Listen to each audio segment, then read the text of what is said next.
तो आज हम लोग जो देखने वाले हैं वो है एंशियंट इंडिया के ऊपर। हम लोगों का जो 3 नंबर चैप्टर है, चैप्टर नंबर वैदिक सिविलाइजेशन।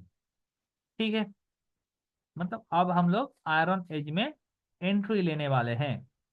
তো আজকে আমরা যেটা দেখবো সেটা হচ্ছে এনশিয়েন্ট ইন্ডিয়ার উপর বৈদিক সিভিলাইজেশন।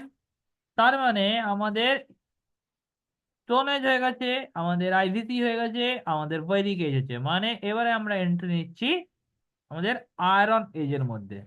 তো চলো আমাদের শুরু করা যাক। Note class.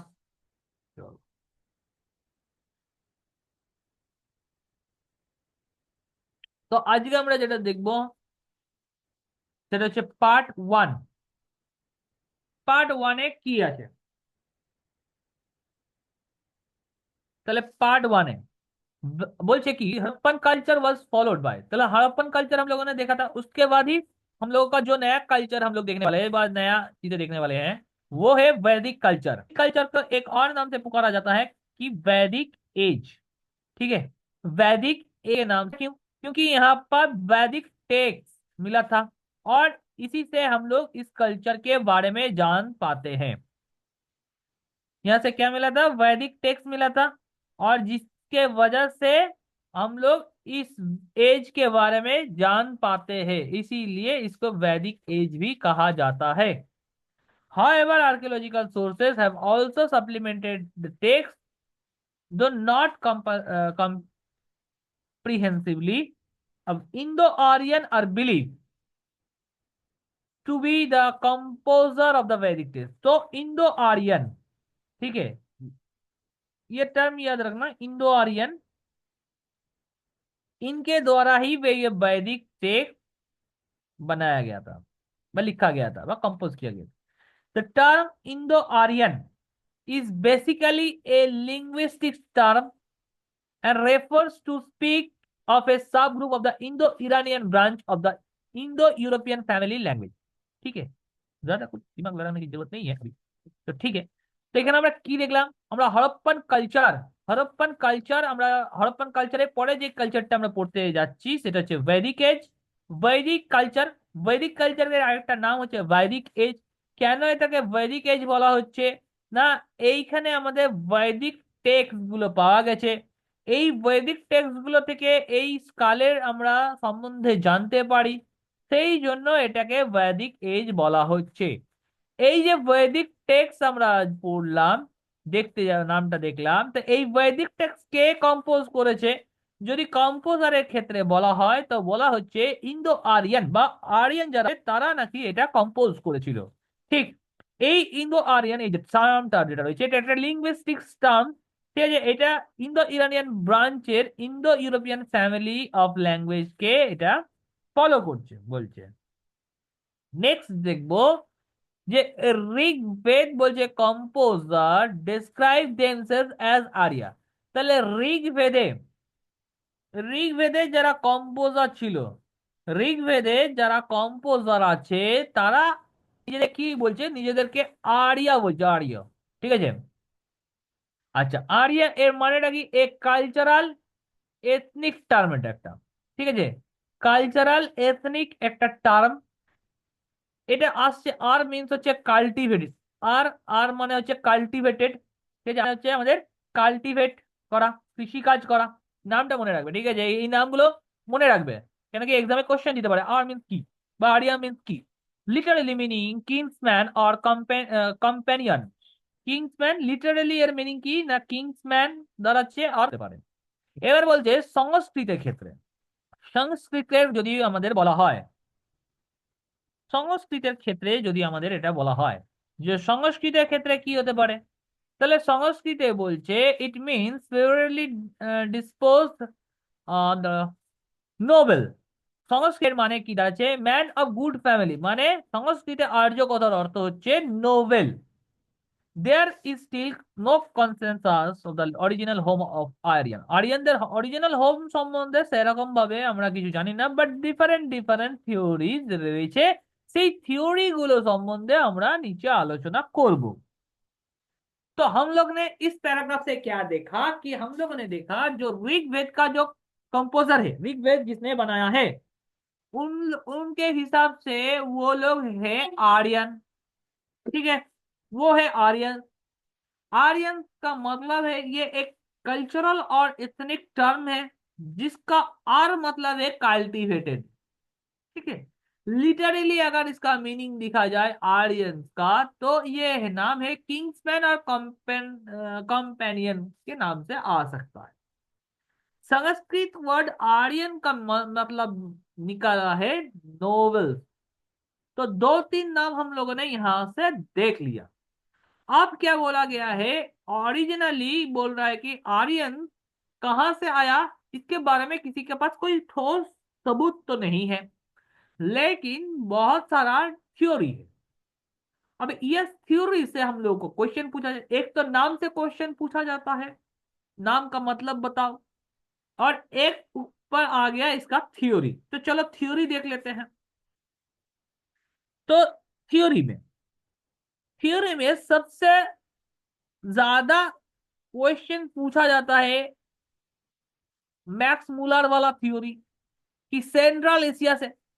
तो ये ब्रिटिशर्स, मैक्स मूलर जो भी है, ये ब्रिटिश ब्रिटिश जो भी है, ये इसने शुरुआती देखो, अंग्रेज लोगों ने क्या किया, इस लोगों ने शुरुआत से ही हम लोगों को divide and rule policy follow कर दिया कि इन लोगों ने बोल दिया कि आर्यन सेंट्रल एशिया से है भाई।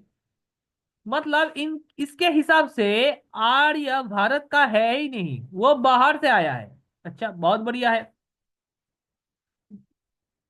अब बाल गंगाधर तिलक, ये अपने देश का है। अब इसने कहा कि ये आर्कटिक रीजन से आ गया। स्वामी दयानंद सरस्वती ने कहा ये तिब्बत से आ गया। अब कुछ इंडियन थ्योरी था जो कि कभी ज्यादा पूछा तो नहीं गया, फिर भी मैंने बोल दिया। ठीक है, कभी ज्यादा ये पूछा नहीं गया इंडियन थ्योरी के बारे में। अच्छा, यूरोपियन थ्योरी में भी वैसे ही हाल है।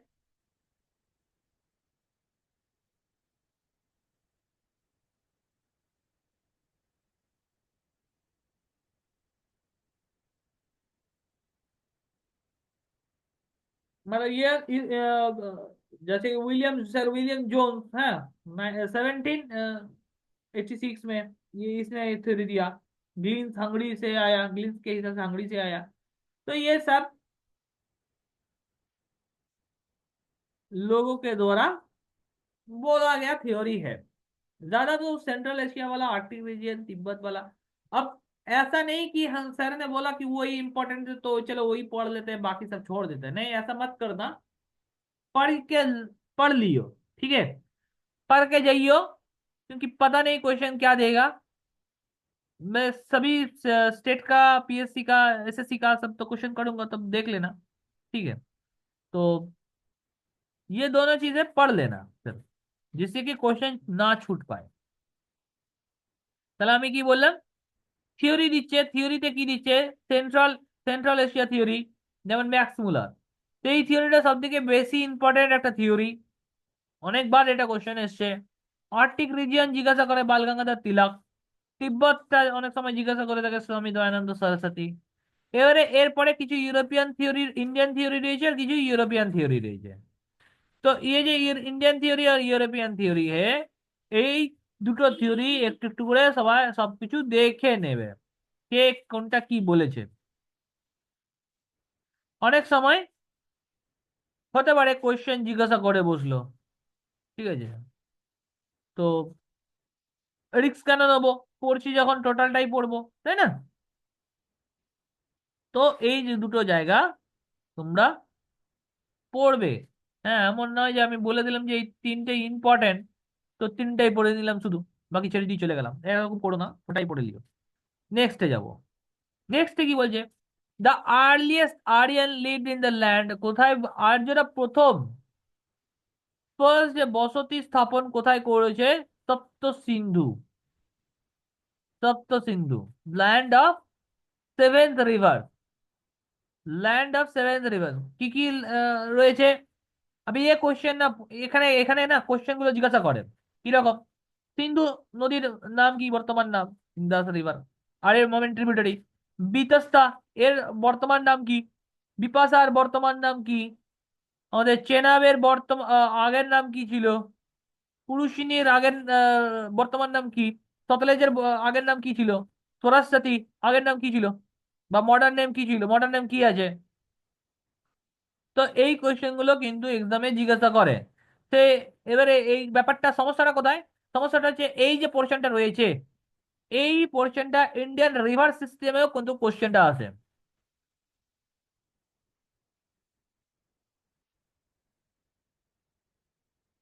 এই क्वेश्चनটা इंडियन रिवर सिस्टम में कोई तो क्वेश्चन गुलो जिज्ञासा करे। तो मैंने यहाँ पर क्या बोला कि यहाँ पर आर्यंस कहाँ पर आकर उठा? पहला कि सप्त सिंधु में। अब सप्त सिंधु में 7 रिवर है। 7 रिवर कौन कौन? जैसे कि इंदस। इंदस का पहला नाम कौन क्या था? झिलम का पहला नाम क्या था? बियास का पहला नाम क्या था? चेनाब का पहला नाम क्या था?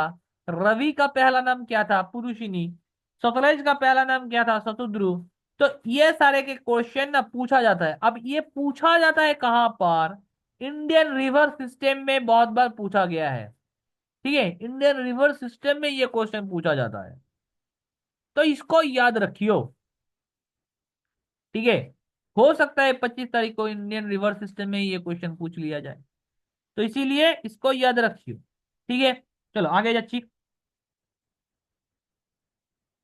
अरे खाली क्यों भाई? ओ কোশ্চেন কিউ লিখছো জিজ্ঞেস করবো? आप समझदार के लिए इशारा काफी है। समझदार के लिए इशारा काफी है। आप भी আসতেও পারে নাও আসতে পারে। এবার তোমাদের হাতে ব্যাপার ব্যাপার।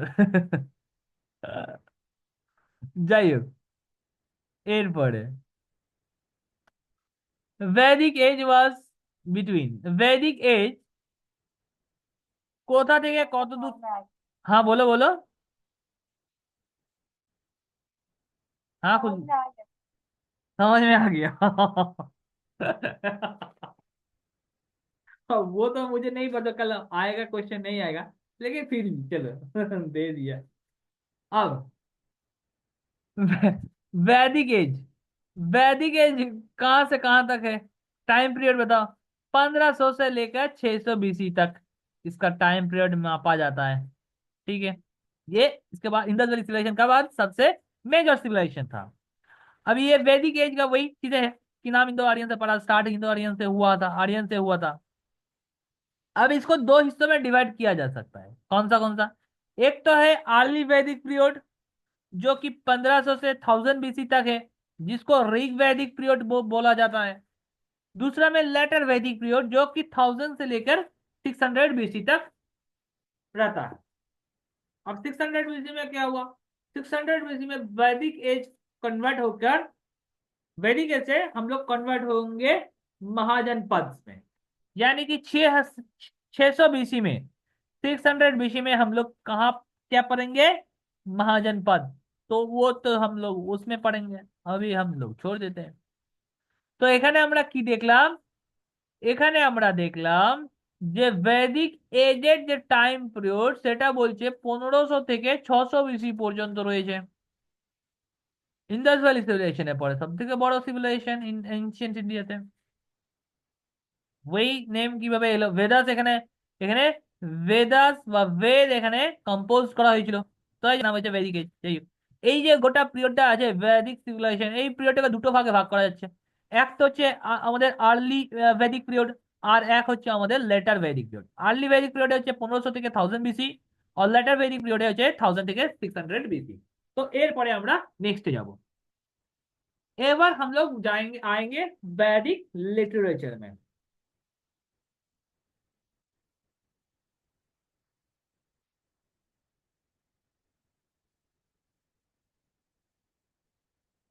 ठीक है, तो वैदिक लिटरेचर।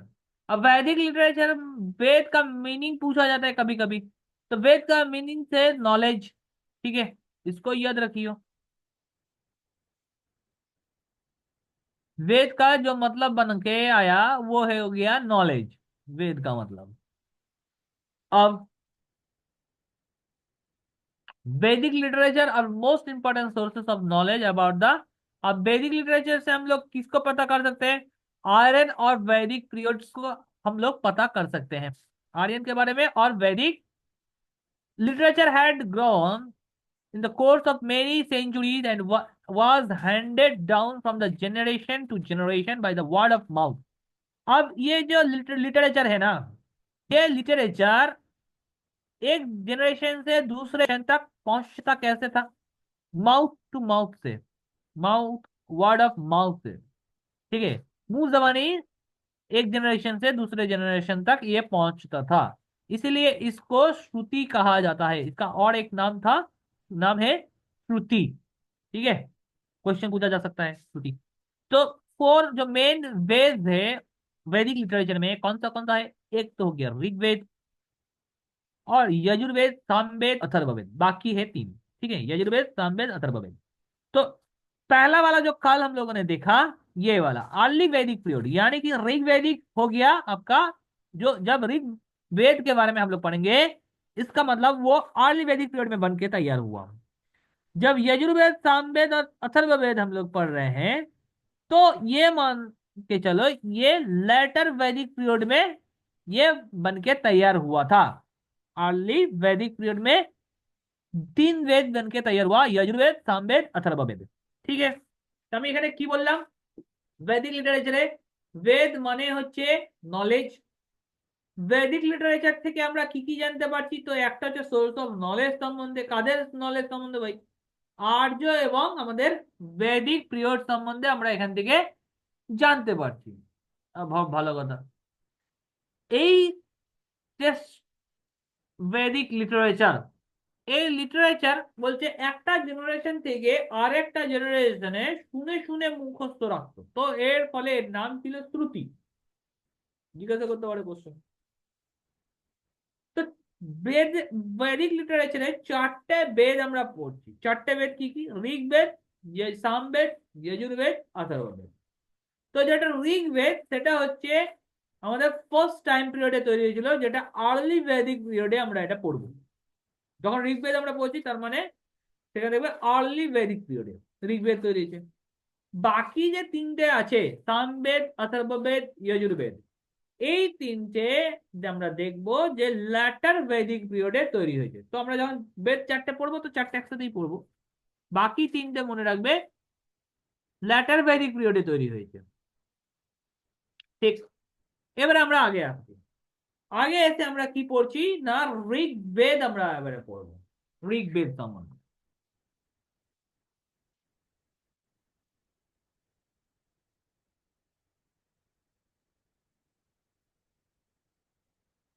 তাহলে ঋগ্বেদ বলছে কম্পাইল হচ্ছে 1500 থেকে 1000। এবারে এই যে সংখ্যাটা দেওয়া আছে, এই সংখ্যাটা বিভিন্ন জায়গায় বিভিন্ন এক্সামে থাকে। ঠিক, ডাব্লিউবিসিএস আলাদা রকম আমাদের সংখ্যাটা নিয়ে নেওয়া থাকে। ঠিক আছে, কখনো আবার 1000 থেকে কখনো নেয় 800, ডাব্লিউবিসিএস বলছি। ঠিক আছে, আবার কখনো নেয় 600।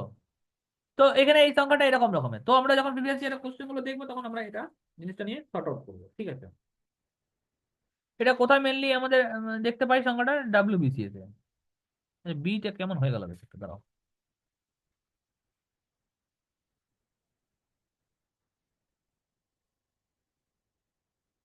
তাও ওরকমই হইলো, যাই হোক, ওটা সুতরাং নাই। তো ব্যাপারটা যেটা দাঁড়াচ্ছে সেটা হচ্ছে লিটারালি এর মানে দাঁড়াচ্ছে রিক বা টু প্রেজ। ঠিক আছে, টু প্রেজ কি আছে এর মধ্যে? হিউমস ওয়েজ, कलेक्शन ऑफ ह्यूम। बहुत बढ़िया। তো কোয়েশ্চেন জিজ্ঞাসা করতে পারে কতগুলো হিউমস এখানে রয়েছে, ঋগ্বেদে টোটাল হিউমস কতগুলো রয়েছে? তো টোটাল হিউমস রয়েছে বলবে 1028টা টোটাল হিউমস রয়েছে টোটাল। ভলিউম এর যে আবার পার্ট গুলো আছে, ভলিউম 1, ভলিউম 2 এরকম করে রয়েছে। তো ভলিউম আর কল্ড হচ্ছে মন্ডল। ঋগ্বেদে অনেকগুলো মন্ডল রয়েছে। তো ঋগ্বেদে কতগুলো টোটাল যদি মন্ডল জিজ্ঞাসা করে কতগুলো মন্ডল আছে, না বলবে 10টা মন্ডল আছে টোটাল। 10টা মন্ডল আছে বা 10টা ঋগ্বেদের ভলিউমস আছে বা বুকস আছে, যা বলবে। ভলিউমস বলতে পারো, মন্ডল বলতে পারো, বুকস বলতে পারো। তো আমাদের পরীক্ষায় এক্সামে মন্ডল হিসাবে জিজ্ঞাসা করে, তো বলবে 10টা মন্ডল আছে। Mondal number 3 very very important. ঠিক আছে, মন্ডল নাম্বার থ্রি কি বলছে, কন্টেন্ট দ্য গায়ত্রী মন্ত্র। তো মন্ডল থ্রিতে গায়ত্রী মন্ত্র সম্বন্ধে বলা হয়েছে। কে করেছে, কোন ইয়ে করেছে, না আমাদের বলছে ষট সাবিত্রী জন্য এই মন্ত্রটা এখানে বলা হয়েছে। ঠিক আছে। আচ্ছা, গায়ত্রী মন্ত্র করেছে কে, না বিশ্বামিত্র।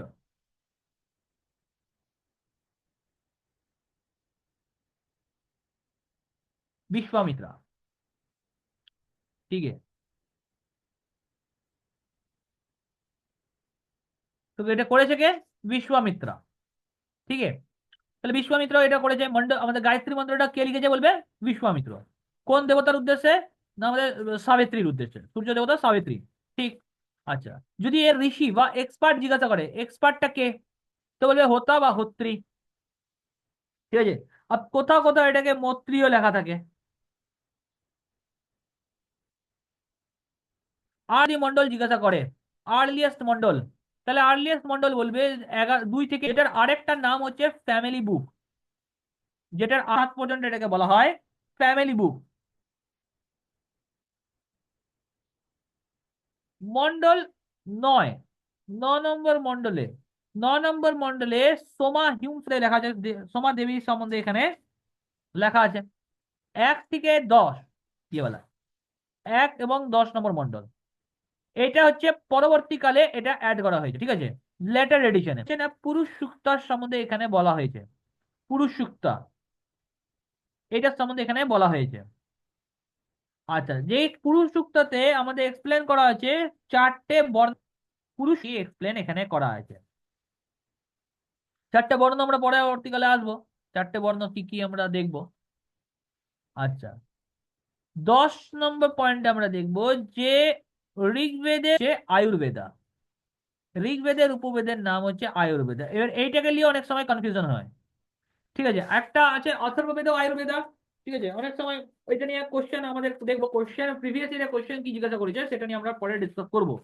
বাট আপাতত এখানে জেনে রাখো, ঋগ্বেদে যেটা উপবেদ আছে সেটা হচ্ছে আয়ুর্বেদা। অনেক সময় জিজ্ঞাসা করে, কোশ্চেন দেয় আয়ুর্বেদা কার উপবেদ, তো ওখানে আনসার থাকে তোমার অথর্ববেদা। ঠিক আছে। তো সেগুলো আমরা দেখবো কখন কোনটা কি করতে হবে, এসএসসি তে কি করবো আর পিএসসি তে কি করবো। আচ্ছা, এরপরে আমাদের ঋগ্বেদের যেটা রয়েছে আমাদের আহ আচ্ছা, এখানে একটা পয়েন্ট বাদ গেছে। আহ Mondal 8,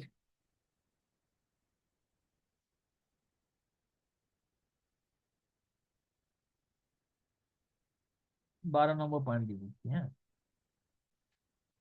Mondal 8,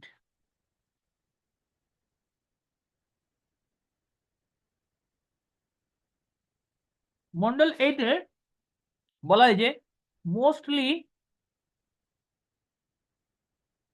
mostly relate to Kanva,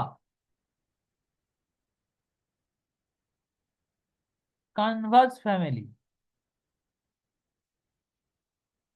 Kanva's family মানে ওই কানভা ডাইনেস্টি সম্বন্ধে, ওটা সম্বন্ধে হয়তো বলা হচ্ছে এখানে। ঠিক আছে, কানভাস फैमिली সম্বন্ধে।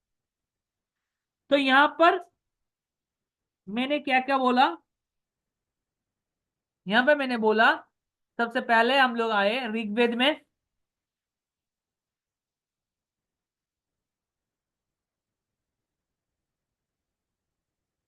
सबसे पहले तो हम लोग आए ऋग्वेद में। ऋग्वेद में पहला जो पॉइंट था वो मैंने बोला कि ऋग्वेद में कब कंपाइल किया गया, ऋग्वेद को बनाया गया, तो 10,000 BC तक। जिंदगी वाला। अब डब्ल्यूबीसीएस में ये इसमें बहुत सारा इन लोगों का लोचा हो जाता है।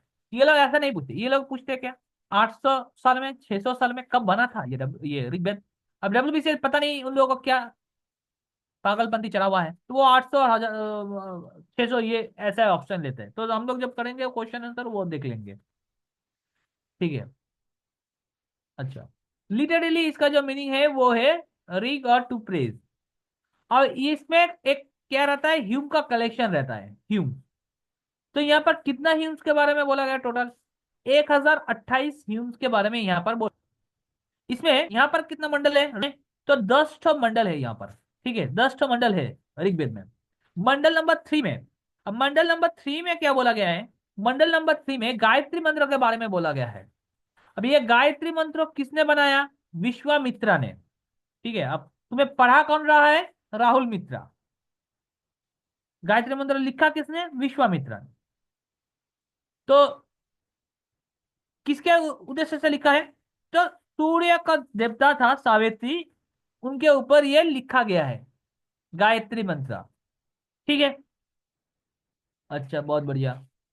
ऋग्वेद को डिस्क्राइब बाय एक्सपर्ट, ऋग्वेद का एक्सपर्ट कौन था?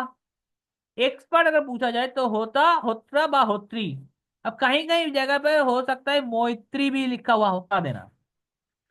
उसके बाद मंडल, आर्लियस्ट मंडल 2 और 7। आर्लियस्ट मंडल 2 से लेकर 7 तक। ठीक है, जब 2 रहता है तब गंडगोल हो जाता है। 2 से लेकर 7 तक, ये जो 2 से लेकर 7 तक है, इसमें इसको क्या बोला जाता है? अर्लीस्ट मंडल, इसको अर्लीस्ट मंडल बोला जाता है। और इसके अलावा इसे फैमिली बुक भी बोला जाता है। ठीक है, इसको याद रखियो, क्वेश्चन पूछा जाता है। ठीक है,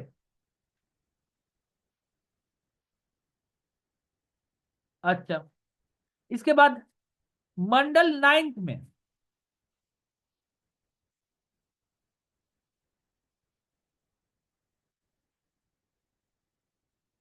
मंडल 9th में किसके बारे में बोला गया है? देवी सोमा के बारे में बोला गया है। उनके ह्यूम्स के बारे में यहां पर बोला गया है। अच्छा, उसके बाद मंडल 1 और 10, ये जो 1 और 10 है, 1 और 10, ये बाद में ऐड हुआ। ठीक है, मतलब जो एक बुक जिसका शुरुआत हो रहा है 2 से लेकर 7 तक, 1 और 10 आखिर में ऐड हुआ। 10 तो चलो आखिर में ही ऐड होता है, एक भी आखिर में लेटर एडिशन बाद में ऐड हुआ। उसी बुक में 10 में हम लोग देखेंगे, ये कहाँ देखेंगे? थोड़ा सा यहाँ मेंशन कर देते हैं। अरे आ जाओ, इसको क्या बोलते हैं? 10 में हम लोग देखेंगे, 10 में हम लोग क्या देखेंगे? पुरुष सूक्ता के बारे में। पुरुष सूक्ता में 4 वर्ण के बारे में बोला गया है, जैसे कि ब्राह्मण, क्षत्रिय, वैश्य, शूद्र। इन 4 वर्ण के बारे में बोला गया है।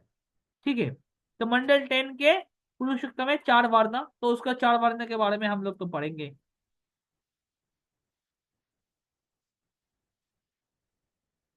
अच्छा, ये जो उपवेद है, ऋग्वेद का जो उपवेद होता है, उसको आयुर्वेद बोला जाता है। ऋग्वेद का जो उपवेद है, अब इसको लेकर भी झंझट बहुत ज्यादा, चिक चिक झिक झिक है क्वेश्चन में। क्योंकि यहाँ पे तो हम लोग देखें कि यूपीएससी में जो किताब है उसमें उपवेद जो है ऋग्वेद का, वो आयुर्वेद लिया गया है। अब जैसे जैसे जब भी हम पीएससी या एसएससी में देखेंगे क्वेश्चन में, तो वहां पर अगर वो अ, ये अथर्ववेद, अथर्ववेद में, अथर्ववेद का एक उपवेद जो हो है, बोला जाता है कि आयुर्वेद अथर्ववेद का उपवेद है। हेलो बोलो।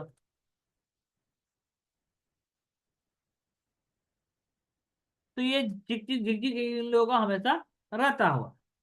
ठीक है, बताओ, आज एक ही ऋग्वेद में इतने देर चला गया। इसके बाद सामवेद आते हैं। अरे, सामवेद में पॉइंट, सामवेद देख लेते हैं। सामवेद क्या है? सामवेद है collection of words mostly taken from Rigveda. अब ऋग्वेद से लिया गया है, सीधी सीधी बात है। यहाँ पर कलेक्शन ऑफ सॉन्ग का कलेक्शन रहता है। सामवेद में सॉन्ग का कलेक्शन रहता है। टोटल मेलोडीज जो है कलेक्शन कितना? 1810 मेलोडीज रहता है। ठीक है, ध्रुपद राग है, जो कि बाद में तानसेन के द्वारा इसको गाया गया था। कि अगर आपसे पूछा जाए ध्रुपद राग कहाँ से उत्पत्ति हुआ है, में जो वर्सेस है उस किस तरह का वर्सेस होगा? पोएट्री। ठीक है, इसमें पोएट्री रहेगा और सिंगिंग, यानी कि सॉन्ग का कलेक्शन रहता है यहाँ पर। सामवेद का जो एक्सपर्ट रहता है उसको क्या बोला जाता है? उद्गात्री बोला जाता है। ठीक है। यहाँ पर इंडियन म्यूजिक यहीं से सामवेद का उपवेद बोला जाता है। सामवेद का उपवेद बोलो, देखो उपवेद क्या है ना, इज द गंधर्व वेदा। ठीक है। सामवेद का जो उपवेद है वो उसको क्या बोला जाता है? गंधर्व वेदा। अब रिसेंशन ऑफ सामवेद मतलब शक्कर जो जिसको बोला जाता है सामवेद का, तो कुथमा, कौथमा। सामवेद का रिसेंशन जो बोला जाता है उसको कौथमा मतलब पुनरावृत्ति। ठीक है। रिसेंशन मतलब पुनरावृत्ति। ठीक है। अच्छा। और जैमिनिया और আমাদের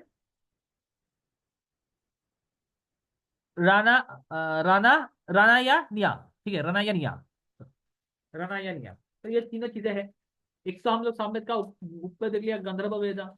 ठीक है। सामवेद में कौथनिया, जमीनिया और रानायानिया, ये जो जो भी है। ठीक है, ये था सामवेद में। तो ये हो गया सामवेद का। अब हम लोग चलते हैं यजुर्वेद में। यजुर्वेद डील्स विद द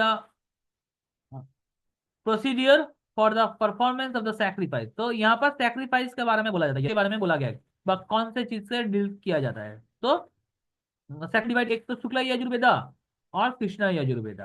ठीक है। एक तो हो गया शुक्ला यजुर्वेदा और एक हो गया कृष्णा यजुर्वेदा। जो शुक्ला यजुर्वेदा है उसमें सिर्फ मंत्र बोला गया है, और जो कृष्णा यजुर्वेदा है उसमें बोथ मंत्र और प्रोज दोनों ही चीजें यहाँ पर बोला गया है। इसको थोड़ा सा हाईलाइट कर देते हैं। मंत्र और प्रोज बोला गया है यहाँ पर, और यहाँ पर सिर्फ मंत्र के बारे में बोला गया है।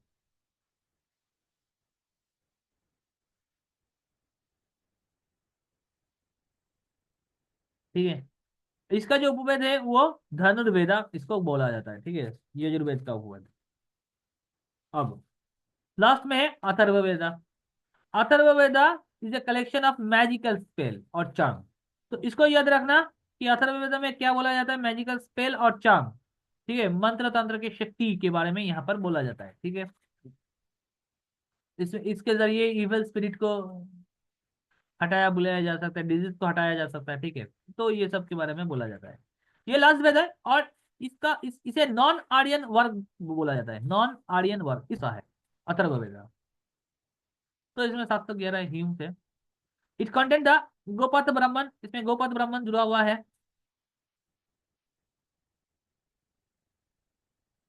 अच्छा, ये वाला है आपका सौनका, सौनका और पैपल्लदा, ये जो है दोनों। अच्छा। उपवेद अथर्ववेद का नाम है शिल्पवेदा। ये है अथर्ववेद का उपवेद।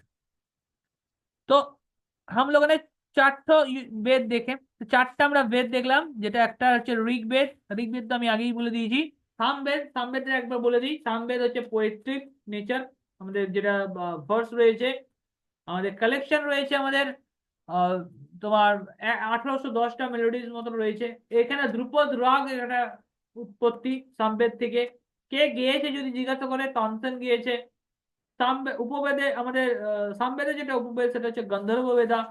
সামবেদে যেটা পুনরাবৃত্তি বা রিসেশন যেটাকে আমরা বলি সেটা হচ্ছে কৌথমা और কৌথমা, জেমিনিয়া और রানায়া নিয়া।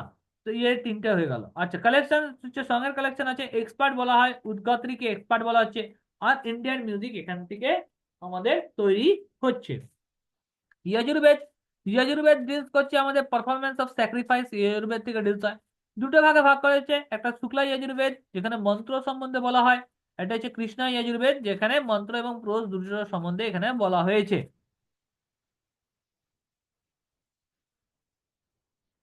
আচ্ছা, এখানে আমাদের উপবেদে হচ্ছে আমাদের यजुर्वेदে যে উপবেদ সেটা হচ্ছে আমাদের ধনুর্বেদা। অথর্ববেদ যদি আমরা বলি, অথর্ববেদে আমাদের ম্যাজিক্যাল স্পেল এবং চার্ম সম্বন্ধে আমাদের বলা হচ্ছে। এভেল স্পিরিট বা ডিজিজ এগুলোকে হাঁটানো, নেওয়া আসা, নিয়ে যাওয়া এগুলো করে। নন আরিয়ান, এটা একটা নন আরিয়ান ওয়ার্ক। গোপদ ব্রাহ্মণ, ঠিক আছে, এটার মধ্যে রয়েছে গোপদ ব্রাহ্মণ রয়েছে। ব্রাহ্মণ গুলো আমাদের একটু পড়তে হবে। ব্রাহ্মণ গুলো এখানে দেওয়া নেই, যা হোক। ঠিক আছে, নেক্সট দিন আমি অ্যাড করে দিচ্ছি এটা ব্রাহ্মণ গুলো। ব্রাহ্মণটা এটাই অ্যাড করা হয়নি, যা চলে গেছে। ঠিক আছে। আচ্ছা, আহ সনাকা আর পিপাল্লাদা, এই দুটো হচ্ছে আমাদের রিসেশন রয়েছে আমাদের, যেটা অথর্ববেদের মধ্যে পড়ছে। অথর্ববেদের মধ্যে যেটা উপবেদ রয়েছে সেটাকে বলা হচ্ছে শিল্প বেদা। তো আজকে এই অথর্ববেদা অब्धि राखी, क्या कि 9:45 ऑलरेडी बज रहा है, ठीक है, 9:45 हो गया है। तो ये अथर्ववेदा तक ही रहने देते हैं, क्योंकि बहुत सारा है अभी। हाँ, बहुत सारा है, खत्म तो होने वाला है नहीं। ठीक है, तो यहीं तक इसको रखते हैं। आ, आप लोगों का पास अगर इसका नोट है तो ये वाला पोर्शन का स्क्रीनशॉट आप लोग ले लीजिए। ठीक है, नोट आज मैं प्रोवाइड नहीं कर रहे हैं, क्योंकि तैयार तो हुआ नहीं है। आधा आधा देने जाऊंगा ना, डिलीट फिट हो जाएगा। इसका स्क्रीनशॉट ले लीजिए। बाकी नोट हम लोग देखते हैं कल। पॉलिटी शायद हम लोग करेंगे, ठीक है, पॉलिटी का वो पोर्शन बाकी था, तो पॉलिटी हम लोग कल करेंगे। और बुधवार को ये हम लोग फिर से कंटिन्यू करेंगे, ठीक है। तो ये पोर्शन ले लो, हो सकता है क्वेश्चन क्वेश्चन पूछ लिया जाए यहाँ से। तो बुधवार को हो सकता है, बुधवार हम लोग ये इसको कंटिन्यू करें।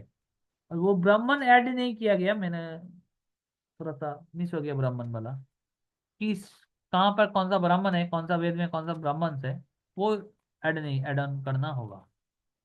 उसको मैं ऐड ऑन कर दूंगा नेक्स्ट क्लास में। हो गया, स्क्रीनशॉट चेंज कर रहा हूँ, हाँ।